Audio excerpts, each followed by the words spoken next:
E aqui nós vamos falar das férias dos nossos bravos guerreiros. Ninguém dá entrevista, passa direto na zona mista.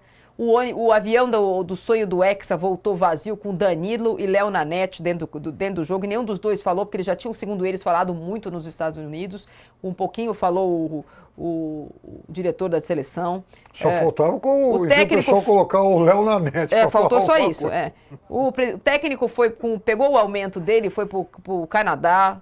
O Neymar comprou um iate, foi para Orlando ver o Mickey.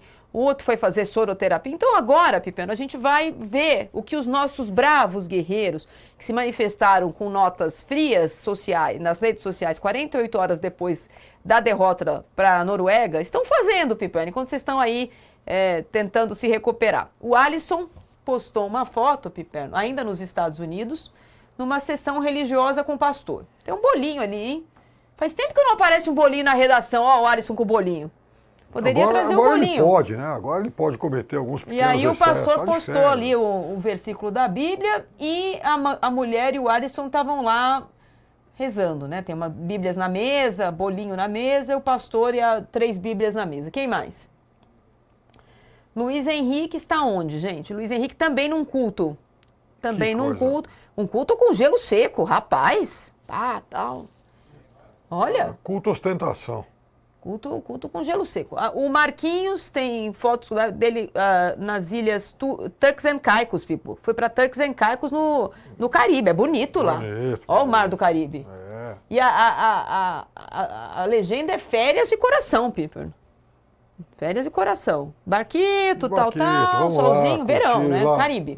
Vamos lá curtir a Dolce Vita. O Neymar tá lá deitado. Umas malas sem desfazer, hein? Podia desfazer as malas, guardar dentro do armário. Se eu faço isso lá em casa, o Paulo me mata. Porque o Paulo é cheio da arrumação. Uma vez na mala jogada no meio do quarto. Lá na cansado, cama, ele arruma depois. Aí. Lá em casa eu não posso. O Vini Júnior e a namorada, que eu não sei se é atual, ex-atual. Ô, Candinha. Você vê que não deu tempo nem de tirar a roupa da CBF, ele já foi direto, Pipo, da eliminação para soroterapia. É bom que assim vai ajudar o Real Madrid com o soro, sei lá. E essa, Virgínia, namorada, estava lá também. A gente não tem fotos de Vancouver, mas Vancouver é muito bonita, para quem não conhece, a cidade lindíssima. E aí o novo ciclo começou assim, viu, Piperno? A tendência Agora tem uma coisa, hein? Eu gostaria de saber se essa turma está assistindo futebol, né? Porque, gente, é Copa do Mundo, né? É importante assistir para quem trabalha com isso. Estão traumatizados. Porque eu converso, eu encontro diariamente com meu amigo Vampeta, que deve ser um dos caras que mais assistem futebol no mundo. E mais subvalorizado. Todo mundo acha que o Vampeta só é engraçado. Não, pergunta para ele hoje o que está rolando na Série B, na Série C, ele tem tudo isso na ponta da língua, na Série D. Ele acompanha tudo. Agora, por que jogador de futebol não gosta de ver jogos de futebol? Vai assistir pelo menos a Copa do Mundo. Pipo. É? Traumatiza. Entendi. Mas essa é a arrogância, né, Marília? Essa é a arrogância do jogador brasileiro. Essa é a arrogância de quem tem 5 Copas do Mundo. Essa é a arrogância do legado que deixaram outros jogadores muito mais importantes e muito melhores para essa turma aí, para esse bando aí. Né? Porque eles se acham pentacampeões, eles provocam rivais dessa forma, mas eles não são nada, né? Eles não são pentacampeões. Então é uma arrogância tremenda. Eu lembro que no jogo contra a Noruega, antes do jogo contra a Noruega, antes da fase contra a Noruega, teve um dia de folga, e era justamente no dia de folga da Noruega, do dia de jogo da Noruega. E o Brasil estava de folga. O normal seria, vamos nos reunir para ver o jogo do nosso próximo adversário, para ver o jogo da Noruega. Vamos ver se a gente consegue encontrar padrões de jogo. Não, vamos ver se a gente consegue encontrar... Exatamente, jogadores que se destacam, jogadores que a gente possa ter um pouco mais de conhecimento. Não, mas a companhia ganhou folga. Então estava todo mundo para seus cantos, ninguém vendo futebol. Então essa é a arrogância que a seleção brasileira leva para as Copas do Mundo. Não é só essa, não. Copas passadas também. E aí o que eles fazem? Não, o Mister vai apresentar para a gente os vídeos do que a gente tem que fazer. Não é assim que é o futebol, né? Não se ganha jogo numa pré-eleição mostrando vídeos do adversário. Então, eu acho que é uma arrogância tremenda. Agora está todo mundo fora, está todo mundo descansando. está todo mundo trabalhando, e eu duvido que eles estejam vendo Copa do Mundo, eu duvido que eles estejam vendo a seleção da França, a seleção de Marrocos, eu duvido que eles estejam sentindo a eliminação precoce da seleção brasileira. Os jogadores não estão sentindo esse fracasso que o povo brasileiro sente, que o torcedor brasileiro sente, que todo mundo sente em relação à seleção brasileira. Eles estão na vidinha deles, de passeio, de festas, com a família, e não estão nem aí para o sentimento do povo brasileiro. Como diz a Letícia aqui no nosso chat, virou um enorme tanto faz. O Denis Cola fala, é por isso que eles não entendem quando a torcida não se identifica. E aí eu vou falar uma coisa que acho que a gente conversou aqui ou lá no outro do CNPJ, mas eu vou repetir, porque para mim é muito grave mesmo, do ponto de vista profissional, esse avião desembarcar no Brasil vazio. Também acho. A gente viu o Cristiano Ronaldo, que é o Cristiano Ronaldo, que tem um avião preto com o nome dele, etc e tal. Ele voltou com a delegação de Portugal até Lisboa, desceu na pista e pegou o avião dele. Mas voltou para Portugal com o time, nem que tivesse todo mundo mudo dentro do avião, puto da vida, porque não tinha, desculpa o palavrão, porque não tinha passado contra a Espanha. É a obrigação desses caras terem voltado para o Brasil. Embarcaram juntos, voltam, igual o campeonato de escola. Você vai de ônibus, você volta no ônibus da escola. Você brigou com o amiguinho, não brigou com o amiguinho. Esses caras tinham que voltar junto, tinham que se mostrar aqui. Tinha que ter uma coletiva de imprensa no Brasil. Tinham que desembarcar aqui no Brasil, dar um tchauzinho na pista lá do Santos Dumont que fosse, ou do Tom Jobim, e daí sim sair de férias. As férias não começam na Copa. Se foram juntos para a Copa, era obrigação do Marquinhos dar uma entrevista no Brasil como capitão. Se despedir no Brasil da torcida brasileira. Na hora de encher o Maracanã, chamar a Ivete Sangalo, sei lá mais quem, para fazer festinha e bater palminha para eles gostam. Aí eles gostam. Aí na hora que é eliminado não volta pro Brasil, é sintomático isso, essa diáspora pós-Copa, todo mundo se escondendo, mas daí quando vem a Copa, aí assim, a gente quer o apoio, vamos jogar no Nordeste que a torcida é mais afável do que no Sul e no Sudeste, o povo brasileiro com a gente, cadê o povo brasileiro? Por que não voltaram pro Brasil? Então, mas aí tá o negócio. Bem feito para esse torcedor baba-ovo que adora isso. Quer dizer, esse torcedor, ele sabe que vai acontecer isso, porque esses caras não têm nenhuma identificação com o país, eles perderam esse vínculo emocional. Então, eles não se sentem obrigados, constrangidos a dar nenhum tipo de satisfação para o torcedor, para o público brasileiro. Então eles não estão nem aí. Eles não têm que provar nada para ninguém, não é isso? Exatamente, eles não têm que provar nada para ninguém. Eles vão lá curtir a vida. Tá todo mundo aí na Dolce Vita, pelo mundo, e eles têm todo o direito disso. São profissionais muito bem-sucedidos, de carreiras nos seus clubes brilhantes. Eles são fracassados da seleção brasileira, mas nos clubes eles têm carreiras muito relevantes. Então eles vão lá, merecidamente, curtir a vida. Só que deveriam, até por uma questão moral mesmo, né, dar algum tipo de satisfação ao torcedor brasileiro. Vai ver o que aconteceu nos outros países. O pessoal do Paraguai, quando desembarcou, lá no Uruguai, veja o Uruguai, que fez uma campanha vexatória, todo mundo brigando com todo mundo. Quando a delegação chegou a Montevidéu, muitos jogadores estavam com o Marcelo Bielsa, o Marcelo Bielsa convocou lá uma coletiva para dar suas explicações, para falar sobre o fracasso. Parece que ele apanhou durante a Copa, né? Então, parece que o Uruguai não era favorito, parece que ele voltou e explicou. É uma questão de dignidade. Quer dizer, você não vai dar satisfação nenhuma. Quer dizer, acabou, perdeu o jogo, então a seleção está desfeita, vai cada um cuidar da sua vida e dane-se o resto. Quer dizer, qual o tipo de satisfação que vai ser dada ao público? Nenhuma. E vocês vão continuar aplaudindo isso? Em geração de torcedores baba-ovos, porque tem esse outro lado também. A TV Neymar essa cumplicidade. A TV Neymar que fez o Keeping Up with Neymar do Santos Júnior, antes da Copa, fazendo musculação, tomando aguinha, cadê? Tá off a TV Neymar Júnior. Morelli.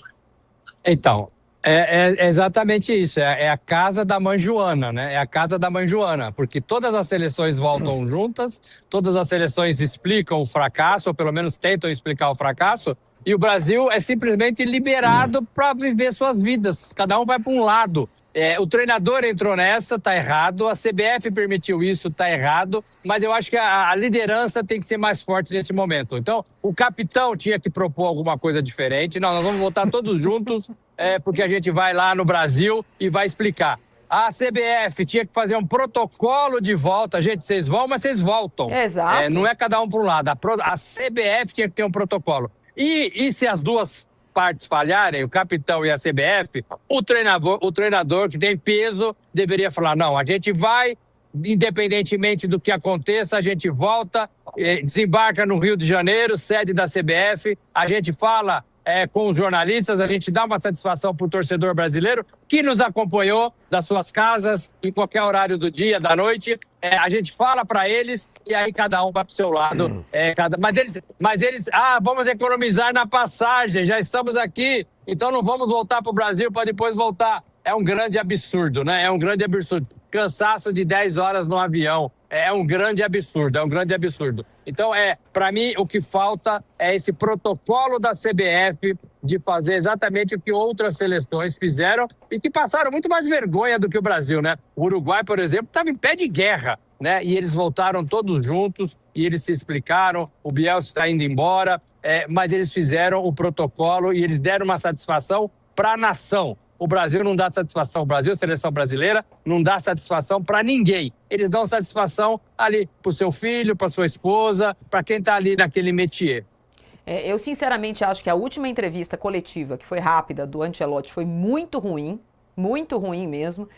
Tratou a eliminação a eliminação da Copa no final nas oitavas de final não é uma morte, mas é uma questão muito séria, levando em consideração as expectativas que foram criadas, inclusive pelo próprio técnico, que disse que esse time podia competir até a final de igual para igual com todo mundo. Cai precocemente e ele dá uma coletiva, agora vamos recomeçar, a vida continua, tal. Foi o primeiro que sai da concentração e vai para o Canadá. Italiano, está nos Estados Unidos, vai para o Canadá, visitar a família dele, tem todo o direito. Mas volta para o Brasil. Na hora de participar daquele circo no Museu do Amanhã, ele chegou até em carro patrocinado. Com a mulher, a enteada, fez gracinha e tal, não sei o quê. Na hora na alegria e na tristeza, eu acho que ele tem que falar, olha, gente, realmente foi aquém do que eu esperava, não é o fim do mundo, é o começo de um trabalho, espero que 2030 seja melhor. Agora, nada... acabou, faz de conta que não aconteceu a Copa, viu, Piper? Faz de conta que faz de conta que é a Eurocopa, que o Brasil não tava. Vamos ficar assistindo aí. E os jogadores também não deram entrevistas. Os jogadores, a maioria, passou ali batido, tinha um palco ali em que 3 deles deveriam falar, 3 deles deveriam falar com o protocolo da FIFA e eles ignoraram, eles passaram por cima disso. Aí eles falaram para quem eles quiserem ali 5 minutinhos, um ou outro, pelo menos 3 jogadores falaram. Mas assim, na entrevista pós-jogo, pós-derrota para a Noruega, que é um procedimento oficial da Copa do Mundo e da FIFA, eles ignoraram, eles atropelaram. Eu não sei por que eles podem fazer isso e não acontecer nada. Eu não sei por que eles fazem isso e a CBF é conivente com isso. E a FIFA é conivente com isso. E o treinador é conivente com isso. E o capitão é conivente com isso. Cadê os experientes do time? Cadê os jogadores, os homens de confiança? Os homens de experiência que carregaram esse time, que foram convocados, alguns deles, por causa disso? Todos eles desaparecem nessa hora, na hora de dar uma explicação depois de um fracasso. Olha, saudade do espírito do Zagallo nessas horas, né? Porque na alegria ou na tristeza o Zagallo falava. E outra coisa, cada vez mais eu fico com a certeza de que para essa geração de jogadores o que importa não é qualquer tipo de compromisso com o Brasil, mas sim o fato de vestir a camisa da seleção brasileira, porque isso dá prestígio, que valoriza contratos, que, portanto, os torna cada vez mais ricos. Então, a seleção brasileira se tornou um meio de valorização de contratos profissionais e não de comprometimento com o Brasil.